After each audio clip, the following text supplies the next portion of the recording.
இந்த வீடியோவை உங்களுக்கு வழங்குவோர் மாலை முரசு செய்திகள் தொலைக்காட்சியின் படிப்போம் ஜெயிப்போம் உயர்கல்வியை தேர்ந்தெடுப்பதில் உள்ள சந்தேகங்களை தீர்க்கும் நிகழ்ச்சி தினமும் மாலை 5 மணிக்கு.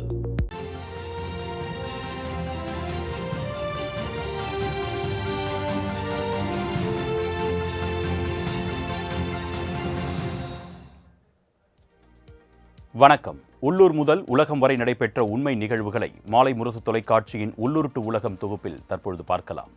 Sponsored by Fosters headgear. Fosters செம ஸ்ட்ராங் செம சேஃப். அகமதாபாத் விமான விபத்தில் 229 பயணிகள் 12 ஊழியர்கள் உயிரிழந்திருப்பதாக ஏர் இந்தியா நிறுவனம் அதிகாரப்பூர்வமாக அறிவித்துள்ளது. 242 பேர் விமானத்தில் பயணித்த நிலையில் ஒருவர் மட்டுமே உயிர் தப்பியதாக எக்ஸ் தள பக்கத்தில் தெரிவிக்கப்பட்டுள்ளது. மேலும் உயிரிழந்தவர்களில் இந்தியர்கள் 169 பேர் என்றும், பிரிட்டனைச் சேர்ந்தவர்கள் 53 பேர் என்றும், போர்ச்சுகல் நாட்டினர் 7 பேர் என்றும், கனடாவைச் சேர்ந்த ஒருவர் பலியாகியிருப்பதாகவும் கூறப்பட்டுள்ளது. பிரிட்டனைச் சேர்ந்த இந்திய வம்சாவளி ஒருவர் மட்டும் உயிர் பிழைத்துள்ள நிலையில் அவருக்கு மருத்துவமனையில் சிகிச்சை அளிக்கப்பட்டு வருவதாக விளக்கம் அளிக்கப்பட்டுள்ளது. அகமதாபாத்தில் இருந்து புறப்பட்ட ஏர் இந்தியா விமானத்தில் குஜராத் முன்னாள் முதலமைச்சர் விஜய் ரூபானி பயணித்த நிலையில் விமான விபத்தில் அவர் உயிரிழந்தார். அகமதாபாத்தில் இருந்து லண்டன் சென்ற ஏர் இந்தியா விமானம் இயந்திர கோளாறு காரணமாக புறப்பட்ட சிறிது நேரத்திலேயே விபத்துக்குள்ளானது. விமானத்தில் பயணம் செய்த 242 பேரில் 170க்கும் மேற்பட்டோர் உயிரிழந்திருப்பதாக முதற்கட்ட தகவல் வெளியான நிலையில் 2016 முதல் 2021 வரை குஜராத் மாநில முதலமைச்சராக இருந்த விஜய் ரூபானியும் உயிரிழந்துள்ளார் என்று தெரிவிக்கப்பட்டுள்ளது. அகமதாபாத்தில் விபத்துக்குள்ளான விமானத்தில் பயணம் செய்த பயணியின் வீடியோ இணையத்தில் வைரலாகி வருகிறது. குஜராத் மாநிலம் அகமதாபாத்தில் இருந்து லண்டன் புறப்பட்ட ஏர் இந்தியா போயிங் 787 விமானம் விபத்துக்குள்ளானது.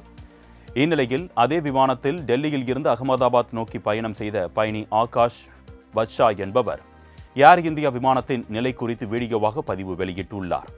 அதில் அவர் விமானத்தில் இருந்தபோது ஏதோ தவறாக நிகழ்வதை உணர்ந்ததாகவும், விமானத்தில் இருந்த டிவி டிஸ்பிளே உள்ளிட்ட எதுவும் முறையாக வேலை செய்யவில்லை என்றும் தெரிவித்திருந்தார். அகமதாபாத் விமான விபத்தில் உயிரிழந்தவர்களின் குடும்பத்தினருக்கு தலா 1 கோடி ரூபாய் இழப்பீடு வழங்கப்படும் என்று டாடா குழுமம் அறிவித்துள்ளது. குஜராத் மாநிலம் அகமதாபாத்தில் இருந்து லண்டன் புறப்பட்ட ஏர் இந்தியா போயிங் 787 விமானம் விபத்துக்குள்ளானது. இந்த விபத்தில் 240க்கும் மேற்பட்டோர் உயிரிழந்தனர். இந்நிலையில் 11A இருக்கையில் பயணம் செய்த ரமேஷ் விஸ்வாஸ் குமார் என்ற பயணி கீழே குதித்து உயிர் தப்பியதாக தற்பொழுது தகவல் வெளியாகியுள்ளது. மேலும் விமான விபத்தில் காயமடைந்தவர்களின் மருத்துவ செலவுகள் அனைத்தையும் ஏற்பதாக டாடா சன்ஸ் தலைவர் என் சந்திரசேகரன் தெரிவித்துள்ளார். குஜராத் மாநிலம் அகமதாபாத்தில் விமான விபத்தில் சிக்கி காயமடைந்து மருத்துவமனையில் சிகிச்சை பெறுவோரை மத்திய உள்துறை அமைச்சர் அமித்ஷா நேரில் சந்தித்து ஆறுதல் தெரிவித்தார். அகமதாபாத்தில் இருந்து புறப்பட்ட விமானம் கீழே விழுந்து பற்றி எரிந்த விபத்தில் 200க்கும் மேற்பட்டோர் உயிரிழந்திருக்கலாம் என அஞ்சப்படுகிறது. இதுகுறித்து அறிந்த உள்துறை அமைச்சர் அமித்ஷா சம்பவ இடத்திற்கு நேரில் சென்று பார்வையிட்டார். விமானம் விழுந்த இடம் மற்றும் எரிந்த விமான பாகங்களை பார்வையிட்ட அவர் அங்கிருந்து மருத்துவமனைக்கு சென்றார். அங்கு சிகிச்சை பெற்று வருவோரை நேரில் சந்தித்து ஆறுதல் தெரிவித்தார். அவருடன் குஜராத் முதலமைச்சர் பூபேந்திர பட்டேல், மத்திய சிவில் விமான போக்குவரத்து அமைச்சர் ராம்மோகன் நாயுடு உள்ளிட்டோர் இருந்தனர். அகமதாபாத் விமான விபத்தில் பாதிக்கப்பட்டவர்களின் குடும்பத்தினர் அடையாளம் காண DNA மாதிரிகளை வழங்க வேண்டும் என்று குஜராத் அரசு வலியுறுத்தியுள்ளது. அகமதாபாத்தில் இருந்து லண்டன் புறப்பட்ட ஏர் இந்தியா போயிங் 787 விமானம் விபத்துக்குள்ளானது. இந்த விபத்தில் 240க்கும் மேற்பட்டோர் உயிரிழந்தனர். இந்நிலையில் இறந்தவர்களை அடையாளம் காண பாதிக்கப்பட்டவர்களின் குடும்பத்தினர் DNA பரிசோதனைக்கு முன்வருமாறு சுகாதாரத்துறை அதிகாரிகள் வலியுறுத்தியுள்ளனர்.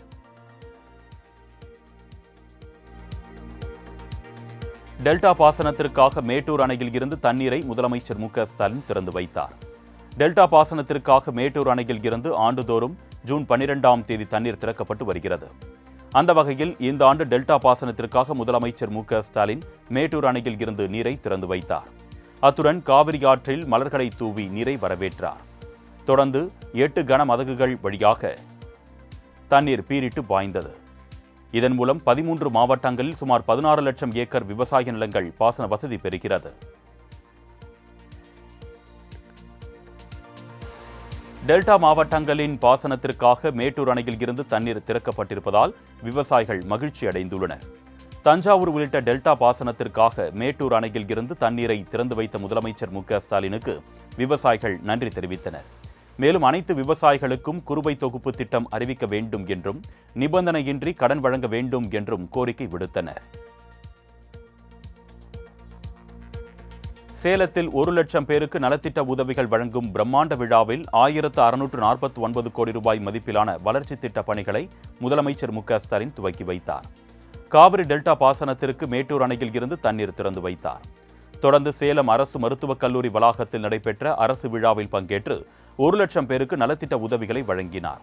இந்நிகழ்வில் அமைச்சர்கள் துரைமுருகன், ஏவா வேலு, அன்பில் மகேஷ் உள்ளிட்ட பலர் கலந்து கொண்டனர். சேலத்தில் முதலமைச்சரின் ரோட் ஷோ நிகழ்ச்சியில் ஏராளமான பொதுமக்கள் மற்றும் திமுக தொண்டர்கள் திரண்டு உற்சாக வரவேற்பு அளித்தனர். 2 நாள்கள் சுற்றுப்பயணமாக முதலமைச்சர் மு.க.ஸ்டாலின் சேலம் சென்றார். தொடர்ந்து பெரும்பள்ளம் பகுதியில் சுமார் 11 கிலோமீட்டர் தூரம் வரை முதலமைச்சர் ரோட் ஷோ நடத்தினார். இதில் ஏராளமான பொதுமக்கள் மற்றும் திமுக தொண்டர்கள் திரண்டு முதலமைச்சருக்கு வழிநெடுகிலும் உற்சாக வரவேற்பு அளித்தனர். உடன்பிறப்பே வா 1-to-1 சந்திப்பு என முதலமைச்சர் மு.க.ஸ்டாலின் எக்ஸ் தளத்தில் பதிவிட்டுள்ளார். உடன்பிறப்பே வா என்ற தலைப்பில் இன்று முதல் திமுக நிர்வாகிகளை அவர் நேரில் சந்திக்கிறார். இதுகுறித்து பதிவிட்டுள்ள அவர், ஜூன் முதல் வாரத்தில் இருந்து தன்னுடைய பணி என்ன என்றால் கழக நிர்வாகிகளை தொகுதி வாரியாக அண்ணா அறிவாலயத்தில் சந்திக்க இருப்பதாகவும் அப்பொழுது 1-to-1 பேசுவோம் என்றும் தெரிவித்துள்ளார். இன்று சிதம்பரம், விழுப்புரம், உசிலம்பட்டி சட்டமன்ற தொகுதிகளைச் சேர்ந்த நிர்வாகிகளை முதலமைச்சர் மு.க.ஸ்டாலின் சந்திக்க உள்ளார். ஐயா குலசாமி என்று கூறிக்கொண்டே தன் நெஞ்சில் குத்துவதாக அன்புமணி மீது பாமக நிறுவனர் ராமதாஸ் சரமாரி குற்றச்சாட்டுகளை அடுக்கியுள்ளார். விழுப்புரம் மாவட்டம் தைலாபுரத்தில் செய்தியாளர்களை சந்தித்த ராமதாஸ், 46 ஆண்டுகள் கட்சியை காப்பாற்றிய தனக்கு இன்னும் ஓரிரு ஆண்டுகள் தலைமையேற்பதற்கு தனக்கு உரிமை இல்லையா என்று கேள்வி எழுப்பினார். அத்துடன் பாமகவில் நிலவும் பிரச்சனையை சமரசம் செய்வதற்கு ஆடிட்டர் குருமூர்த்தி மற்றும் சைதை துரைசாமி ஆகியோர் பேச்சுவார்த்தையில் ஈடுபட்டதாகவும், ஆனால் இந்த இரு ஆளுமைகள் நடத்திய பேச்சுவார்த்தை டிராவில் முடிந்து போனதாகவும் ராமதாஸ் தெரிவித்தார். பாமகவில் அன்புமணியின் தலைவர் பதவி நிறைவடைந்து விட்டதாக ராமதாஸ் கூறியுள்ளார். தைலாபுரத்தில் செய்தியாளர்களை சந்தித்த அவர், தலைவர் பதவி விவகாரத்தில் அன்புமணி அமைதி காத்திருந்தால் இன்னும் ஓரிரு ஆண்டுகளில் முடிசூடியிருப்பேன் என்று கூறினார். குருவை மிஞ்சிய சிஷ்யன் இருக்கலாம், ஆனால் தந்தையை மிஞ்சிய தனையன் இருப்பது நீதியல்ல என்று கூறியவர், தந்தைக்கு பிறகுதான் தனையன் என்றும் கூறினார். அத்துடன் 2026 சட்டமன்ற தேர்தல் முடிந்த பிறகு கட்சியை அவரே எடுத்துக் கொள்ளட்டும், ஆனால் அதுவரை தான் தலைவர், கூட்டணி முடிவை தான் எடுப்பேன் என்றும் திட்டவட்டமாக கூறினார். சமூக நீதி பேரவை தலைவர் பதவியில் இருந்து வழக்கறிஞர் பாலுவை நீக்கியது மிகப்பெரிய அதிர்ச்சி என்று அன்புமணி ராமதாஸ் தெரிவித்துள்ளார். சென்னை பனையூரில் நேற்று பாமக தலைவர் அன்புமணி ராமதாஸ் தலைமையில் செயற்குழு கூட்டம் நடைபெற்றது. இதில் பேசிய அன்புமணி, கடந்த 22 ஆண்டுகளாக வழக்கறிஞர் சமூக நீதி பேரவை வழக்கறிஞர் பாலு தலைமையில் மிக சிறப்பாக செயல்பட்டு கொண்டிருந்ததாக அன்புமணி புகழாரம் சூட்டினார். தொடர்ந்து எதுவாக இருந்தாலும் பார்த்துக் கொள்வோம், தைரியமாக செயல்படுங்கள் என்று நிர்வாகிகளுக்கு வலியுறுத்திய அன்புமணி, தற்பொழுது நியமனம் செய்யப்பட்டுள்ளவர்கள் அடிப்படையிலேயே வழக்கறிஞராக கூட தகுதி இல்லாதவர் என்று சாடினார். நயினார் நாகேந்திரன் பயத்தில் இருப்பதால் அனைவரையும் கூட்டணிக்கு அழைத்துக் கொண்டு இருப்பதாக அமைச்சர் சேகர்பாபு விமர்சித்துள்ளார். சென்னை கீழ்ப்பாக்கத்தில் பள்ளி கூடுதல் வகுப்பறை கட்டடங்களின் கட்டுமான பணிகளை இந்து சமய அறநிலையத்துறை அமைச்சர் சேகர்பாபு ஆய்வு செய்தார். பின்னர் செய்தியாளர்களை சந்தித்து பேசிய அவர், பழனியில் நடைபெற்ற முருகன் மாநாடு தாக்கத்தால் பாஜக தற்பொழுது ஓடி மதுரையில் மாநாடு நடத்துவதாக கூறியவர், நயினார் நாகேந்திரன் பயத்தில் இருப்பதாகவும் விமர்சித்துள்ளார். மேலும் திமுக கூட்டணி வலுவாக உள்ளதாக கூறியவர், எடப்பாடி பழனிசாமிக்கு மேடையே கிடைப்பதில்லை என்பதால் யாரை பார்த்தாலும் நாடகமா என்று கேட்பதாக சாடினார். ஒமிக்ரான் வகை கொரோனா பாதிப்பு வீரியம் குறைவாக உள்ளதாக தெரிவிக்கப்பட்டுள்ளதால் மக்கள் அச்சப்பட தேவையில்லை என்று அமைச்சர் மா சுப்பிரமணியன் தெரிவித்துள்ளார். சென்னை கோடம்பாக்கம் பகுதியில் பல்வேறு திட்டப் பணிகளுக்கு மருத்துவத்துறை அமைச்சர் மா சுப்பிரமணியன் அடிக்கல் நாட்டினார். பின்னர் செய்தியாளர்களை சந்தித்து பேசிய அவர், மாநில ஒதுக்கீட்டு கலந்தாய்வின் 2வது சுற்றில் மாநில பணியில் உள்ள மருத்துவர்கள் அவர்கள் விரும்பும் வகையில் இடங்களை தேர்வு செய்ய மருத்துவ விண்ணப்பதாரர்களிடம் இருந்து ஏராளமான கோரிக்கைகள் வந்திருப்பதாக கூறினார். மேலும் முகக்கவசம் கட்டாயமில்லை என்று கூறியவர், கர்ப்பிணி பெண்கள் மற்றும் இணை நோய் உள்ளவர்கள் முகக்கவசம் அணிவது நல்லது என்றார். முன்னாள் அமைச்சர் பொன்முடி தாக்கல் செய்த மனு மீதான உத்தரவை ஜூன் 21ஆம் தேதிக்கு சென்னை சிபிஐ சிறப்பு நீதிமன்றம் தள்ளி வைத்தது.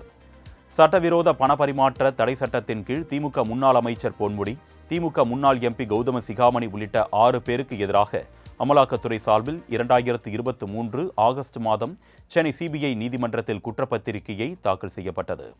இது தொடர்பான வழக்கில் நேரில் ஆஜராவதில் இருந்து விலக்களிக்க கோரி முன்னாள் அமைச்சர் பொன்முடி மனு தாக்கல் செய்திருந்தார். இந்த மனு மீதான உத்தரவை ஜூன் 21ஆம் தேதிக்கு சென்னை சிபிஐ சிறப்பு நீதிமன்றம் தள்ளி வைத்து உத்தரவிட்டது.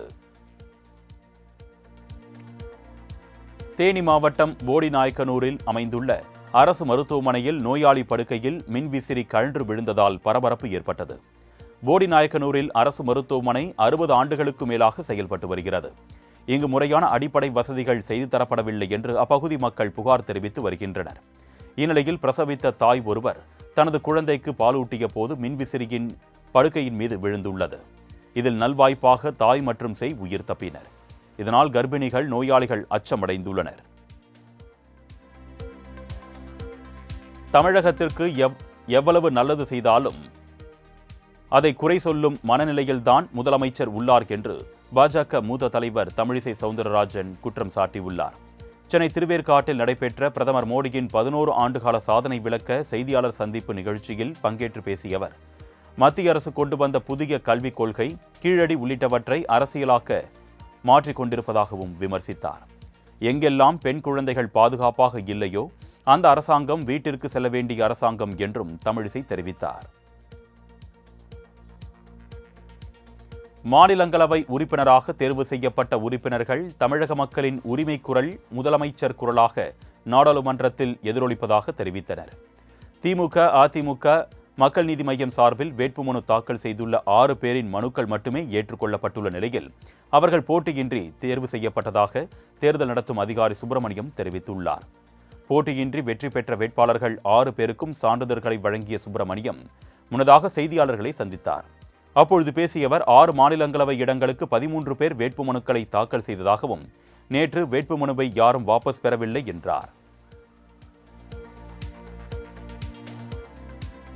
திமுக கூட்டணி கட்சிகளை இழுக்க நினைக்கும் எல் முருகனின் எண்ணம் நிறைவேறாது என்று அமைச்சர் KN நேரு தெரிவித்துள்ளார். திருச்சி KK நகரில் நடைபெற்ற வீட்டுமனை பட்டா வழங்கும் விழாவில் பங்கேற்ற பின் செய்தியாளர்களுக்கு பேட்டியளித்த அவர் இவ்வாறு கூறினார்.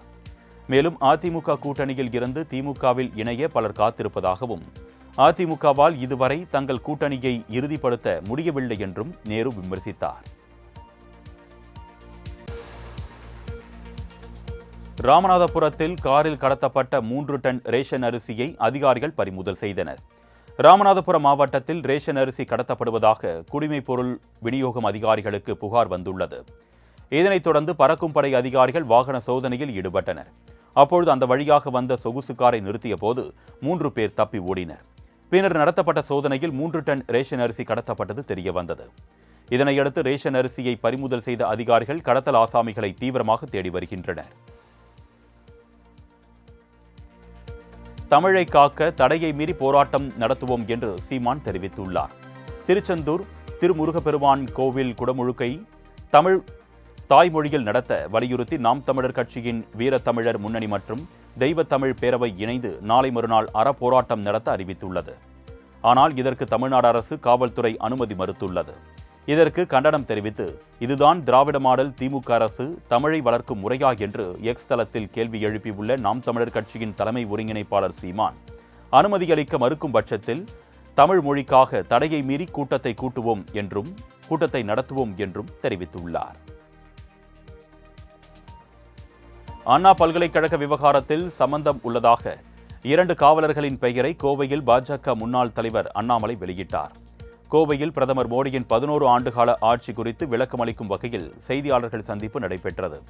இதில் பேசிய முன்னாள் பாஜக மாநில தலைவர் அண்ணாமலை, அண்ணா பல்கலைக்கழக விவகாரத்தில் கிண்டி காவல் நிலைய உதவி ஆய்வாளர் குணசேகர் கண்ணன் மற்றும் கோட்டூர்புரம் உதவி ஆய்வாளர் கோபர்தன் ஆகியோரிடம் விசாரிக்க வேண்டும் என்றார். இந்த வழக்கை சிபிஐக்கு மாற்றக் கோரிய அவர் இது தொடர்பாக பாதிக்கப்பட்ட பெண்ணின் வழக்கறிஞரிடம் ஆதாரங்களை கொடுத்து மேல்முறையீடு செய்ய இருப்பதாகவும் அண்ணாமலை தெரிவித்தார். கரூர் அருகே மணல் திருட்டில் ஈடுபட்ட லாரியை முன்னாள் அமைச்சர் எம்.ஆர். விஜயபாஸ்கர் மடக்கி பிடித்து காவல்துறையிடம் ஒப்படைத்தார். கரூரில் இருந்து வேலாயுதம்பாளையம் நோக்கி முன்னாள் அமைச்சர் எம்.ஆர். விஜயபாஸ்கர் காரில் சென்று கொண்டிருந்தார். அப்பொழுது மண்மங்கலம் அருகே அனுமதியின்றி மணல் அள்ளப்பட்டது தெரியவந்தது. இதனையடுத்து மணல் திருட்டில் ஈடுபட்ட லாரியை சுமார் 18 கிலோமீட்டர் தூரம் பின்தொடர்ந்து சென்று மடக்கி பிடித்து காவல்துறையிடம் ஒப்படைத்தார். இச்சம்பவத்தால் அந்த பகுதியில் பரபரப்பு ஏற்பட்டது. பள்ளி மற்றும் கல்லூரிகளில் ராகிங்கை தடுக்க கண்காணிப்பு கேமரா பொருத்தப்பட்டு 7 பேர் கொண்ட குழு நியமிக்கப்பட்டிருப்பதாக அமைச்சர் கோபி செழியன் தெரிவித்துள்ளார். முதலமைச்சர் வருகையொட்டி தஞ்சை பழைய பேருந்து நிலையத்தில் முதலமைச்சர் மற்றும் துணை முதலமைச்சர் உருவம் பொறித்த ராட்சத பலூனை அமைச்சர் கோபி செழியன் பறக்கவிட்டார். பின்னர் செய்தியாளர்களுக்கு பேட்டியளித்த அவர் உயர்கல்வியில் இடைநிறுத்தம் இல்லாமல் கல்வி தொடர தமிழக அரசு நடவடிக்கை எடுத்திருப்பதாக கூறினார். திமுக கூட்டணியில் இருந்து கட்சிகள் விலகும் என்பது பகல் கனவு என்றும் யாரும் போக மாட்டார்கள் என்றும் அமைச்சர் ஐ. பெரியசாமி தெரிவித்துள்ளார். திண்டுக்கல் மாவட்டம் ஆத்தூரில் கலைஞரின் கனவு இல்ல திட்ட பயனாளிகளுக்கு பணி ஆணை வழங்கும் நிகழ்ச்சி நடைபெற்றது. இதில் கலந்து கொண்ட பின் செய்தியாளர்களை சந்தித்து பேசிய அமைச்சர் பெரியசாமி தேர்தலில் அதிக இடங்கள் ஒதுக்க வேண்டும் என்று மார்க்சிஸ்ட் கம்யூனிஸ்ட் கோரியது அவர்களது உரிமை என்றும் கடந்த காலங்களில் எந்தெந்த இயக்கங்களுக்கு எத்தனை இடங்கள் ஒதுக்கீடு செய்யப்பட்டதோ அந்த அடிப்படையில் முதலமைச்சர் முடிவு செய்து வழங்குவார் என்றும் தெரிவித்தார். மேலும் கூட்டணியில் இருந்து கட்சிகள் விலகாது என்று தெரிவித்த அவர் தண்ணியில்லா கிணறு என்று தெரிந்தே யாராவது குதிப்பார்களா என்றும் கேள்வி எழுப்பினார். தான் பிரபல ரவுடி இல்லை, காமெடியான நபர்தான் என்று வரிச்சியூர் செல்வம் தெரிவித்துள்ளார். மதுரை வரிச்சியூர் பகுதியைச் சேர்ந்த பிரபல ரவுடியான வரிச்சியூர் செல்வம் கையில் பெரிய அளவிலான சிறுத்தை பாய்வது போல புதிய கைகாப்பு ஒன்றையும் காலில் 2 பாம்புகள் ஒன்றோடு ஒன்று பார்த்துக் கொள்வது போன்ற தங்க சிலம்பு ஒன்றையும் அணிந்துள்ளார். இதுகுறித்து செய்தியாளர்களை சந்தித்து பேசியவர் மருது பாண்டியர்கள் காலத்தில் இருந்து கௌரவத்திற்காக சிலம்பு அணிந்துள்ளார்கள், அதற்காக நானும் சிலம்பு அணிந்துள்ளேன் என்று கூறியவர் தான் பிரபல ரவுடி இல்லை, காமெடியான நபர்தான் என்றும் தெரிவித்தார். ஜம்மு காஷ்மீர் மாநில துணைநிலை ஆளுநர் மனோஜ் சின்ஹா பகல்காமில் உள்ள அமர்நாத் கோவிலில் பிரதம் பூஜை செய்தார். அப்பொழுது பேசிய அவர் ஜூலை 3ஆம் தேதி முதல் ஆகஸ்ட் 9ஆம் தேதி வரை திட்டமிடப்பட்டுள்ள அமர்நாத் யாத்திரையின் போது பக்தர்கள் அதிக எண்ணிக்கையில் வந்து ஜம்மு காஷ்மீர் மற்றும் நாட்டின் முன்னேற்றத்திற்காக மகாதேவனிடம் பிரார்த்தனை செய்யுமாறு கேட்டுக்கொண்டார். ராணிப்பேட்டை மாவட்டம் சோளிங்கரில் பாமக நிர்வாகி வழக்கறிஞர் சக்கரவர்த்தி இறப்பில் மர்மம் இருப்பதாக பாட்டாளி மக்கள் கட்சியினர் சாலை மறியலில் ஈடுபட்டனர். சோளிங்கரைச் சேர்ந்த வழக்கறிஞர் சக்கரவர்த்தி ஒருங்கிணைந்த வேலூர் மாவட்ட பாமக இளைஞரணி தலைவராக செயல்பட்டு வந்தார். இவர் தன் வீட்டு தெருவில் திரும்பும் இடத்தில் அடிபட்டு விழுந்து கிடந்துள்ளார். உடனடியாக அவரை மீட்டு மருத்துவமனைக்கு கொண்டு சென்ற நிலையில் அவர் இறந்துவிட்டதாக மருத்துவர்கள் தெரிவித்தனர். இதனையடுத்து அவரது இறப்பில் மர்மம் இருப்பதாக கூறி பாட்டாளி மக்கள் கட்சியினர் மற்றும் பொதுமக்கள் மறியலில் ஈடுபட்டனர். சென்னை பெரம்பூரில் அதிமுக வட்ட செயலாளரை மாமூல் கேட்டு தாக்கிய வழக்கில் சரித்திர பதிவேடு ரவுடியை போலீசார் கைது செய்து சிறையில் அடைத்தனர். வியாசர்பாடி பிபி காலனி 2வது தெருவைச் சேர்ந்த ஹரிகிருஷ்ணன் அதிமுகவில் வட்ட செயலாளராக உள்ளார். மேலும் இவர் பெரம்பூர் மாதவரம் நெடுஞ்சாலையில் மதுபான கடையில் ஒப்பந்த அடிப்படையில் பார் எடுத்து நடத்தி வருகிறார். இந்நிலையில் இவரது பாருக்கு அடிக்கடி சரித்திர பதிவேடு ரவுடி யுவனேஸ்வரன் என்பவர் குடித்துவிட்டு பணம் தராமல் சென்றதோடு ஹரிகிருஷ்ணனை தாக்கியதாகவும் கூறப்படுகிறது. இதுகுறித்து போலீசார் யுவனேஸ்வரனை கைது செய்து சிறையில் அடைத்தனர். மதுராந்தகம் சுற்றுவட்டார பகுதிகளில் 1 லட்சத்திற்கும் மேற்பட்ட நெல் மூட்டைகள் மழையில் நனைந்து சேதமடைந்ததால் விவசாயிகள் கவலையடைந்துள்ளனர். செங்கல்பட்டு மாவட்ட மதுராந்தகம், அச்சரப்பாக்கம் சுற்றுவட்டார பகுதிகளில் செயல்பட்டு வரும் அரசு நேரடி நெல் கொள்முதல் நிலையங்களில் கொள்முதல் செய்யப்பட்டிருந்த சுமார் 1 லட்சத்திற்கும் மேற்பட்ட நெல் மூட்டைகள் மழையில் நனைந்து சேதமடைந்துள்ளன. நெல் மூட்டைகளை அரவைக்கு அனுப்பாமல் தேக்கி வைத்திருந்ததே இந்நிலை ஏற்பட காரணம் என்று வேதனை தெரிவிக்கும் விவசாயிகள் கொள்முதல் செய்யப்பட்ட நெல் மூட்டைகளை சேமிப்பு கிடங்குக்கு எடுத்து செல்ல சம்பந்தப்பட்ட அதிகாரிகள் உடனடி நடவடிக்கை எடுக்க வேண்டும் என்றும் கோரிக்கை விடுத்துள்ளனர். சென்னை வியாசர்பாடியில் நடைபாதை வியாபாரிகளிடம் அடாவடியாக மாமூல் வசூல் செய்த விடுதலை சிறுத்தை கட்சியின் வட்ட செயலாளரை போலீசார் கைது செய்தனர். வியாசர்பாடி மல்லிப்பூ காலனி பகுதியைச் சேர்ந்தவர் ஆனந்தராஜ். இவர் எம்கேபி நகர் வடக்கு அவென்யூ சாலை பகுதியில் நடைபாதையில் கடை வைத்து வியாபாரம் செய்து வருவதாக கூறப்படுகிறது. இந்நிலையில் அந்த பகுதியில் நடைபாதை வியாபாரிகளிடம் மணிகண்டன் என்பவர் அடிக்கடி பணம் கேட்டு மிரட்டி வந்த நிலையில் இதுகுறித்து ஆனந்தராஜ் போலீசாரிடம் புகார் அளித்துள்ளார். அதன் பேரில் போலீசார் மணிகண்டனை பிடித்து விசாரணை நடத்தியதில் அவர் சரித்திர பதிவேடு குற்றவாளி என்பது தெரியவந்தது. தொடர்ந்து அவரை கைது செய்த போலீசார் வழக்கு பதிவு செய்து நீதிமன்றத்தில் ஆஜர்படுத்தி சிறையில் அடைத்தனர். தமிழக அரசை கண்டித்து வரும் 17ஆம் தேதி சென்னை கோட்டையை முற்றுகையிட்டு போராட்டம் நடத்த இருப்பதாக தமிழக காவிரி விவசாய சங்கங்களின் ஒருங்கிணைப்பு குழு தலைவர் PR பாண்டியன் தெரிவித்துள்ளார்.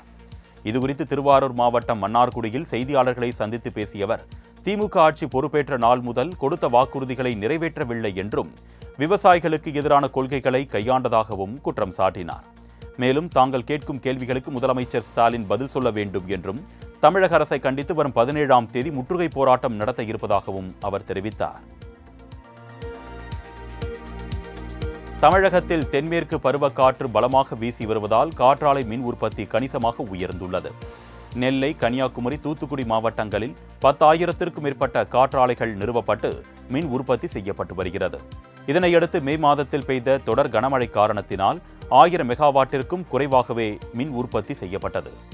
இந்நிலையில் தற்பொழுது தென்மேற்கு பருவக்காற்று பலமாக வீசி வருவதால் காற்றாலை மின் உற்பத்தி கணிசமாக உயர்ந்து 4833 மெகாவாட்டை எட்டியுள்ளது. ஆரணி வேலூர் நெடுஞ்சாலையில் இருசக்கர வாகனம் மீது வேகமாக வந்த கார் மோதிய விபத்தில் படுகாயமடைந்த இளைஞரின் CCTV காட்சி வெளியாகி பரபரப்பை ஏற்படுத்தியுள்ளது. திருவண்ணாமலை மாவட்டம் ஆரணியில் இருந்து சிறுமூர் நோக்கி 2 இருசக்கர வாகனங்கள் சென்ற நிலையில் விக்னேஷ் என்ற வாலிபர் அங்குள்ள பெட்ரோல் பங்கிற்கு திரும்பினார். அப்பொழுது ஆரணியில் இருந்து வேலூர் நோக்கி வேகமாக வந்த கார் விக்னேஷ் ஓட்டி சென்ற இருசக்கர வாகனத்தின் மீது பலமாக மோதியது. இதில் விக்னேஷ் அந்தரத்தில் தூக்கி வீசப்பட்டு விழுந்து பலத்த காயமடைந்தார். இந்த CCTV காட்சி வெளியாகி தற்பொழுது வைரலாகி வருகிறது. மதுரையில் ஜாமீனில் வெளியே வந்த ரவுடியை மர்ம கும்பல் வீடு புகுந்து வெட்டி கொலை செய்த சம்பவம் பரபரப்பை ஏற்படுத்தியுள்ளது. மதுரை கரிமேடு சகாயமாதா தெரு பகுதியைச் சேர்ந்தவர் குட்டி சாக்கு என்ற அஜய் பிரசன்னகுமார். பிரபல ரவுடியான இவர் கடந்த 4 நாட்களுக்கு முன்பாக சிறையில் இருந்து ஜாமீனில் வெளியே வந்த நிலையில் தன் நண்பரை தாக்கிய கும்பலிடம் வாக்குவாதத்தில் ஈடுபட்டதாக தெரிகிறது. இதனையடுத்து அந்த கும்பல் அஜய் பிரசன்னகுமாரின் தாயை மிரட்டி சென்றதாக கூறப்படும் நிலையில் நள்ளிரவில் அஜயின் வீட்டிற்குள் புகுந்த மர்ம கும்பல் உறங்கிக் கொண்டிருந்த அஜயை அரிவாளால் சரமாரியாக வெட்டி கொலை செய்துவிட்டு தப்பி சென்றுள்ளனர். இது தொடர்பாக 3 பேரிடம் சந்தேகத்தின் அடிப்படையில் போலீசார் விசாரணை மேற்கொண்டு வருகின்றனர். செப்டம்பர் 15ஆம் தேதி பேரறிஞர் அண்ணா பிறந்தநாளை கோவில்களில் கொண்டாடக்கூடாது என்று முன்னாள் IPS அதிகாரி பொன் மாணிக்கவேல் வலியுறுத்தியுள்ளார்.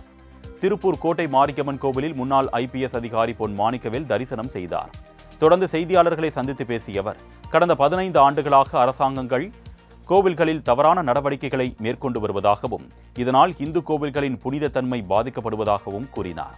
மேலும் இந்து கோவில்களில் இறந்து போன அரசியல்வாதிகளின் பிறந்தநாளை கொண்டாடுவதை இந்த ஆண்டு முதல் நிறுத்த வேண்டும் என்றும் அவர் வலியுறுத்தினார்.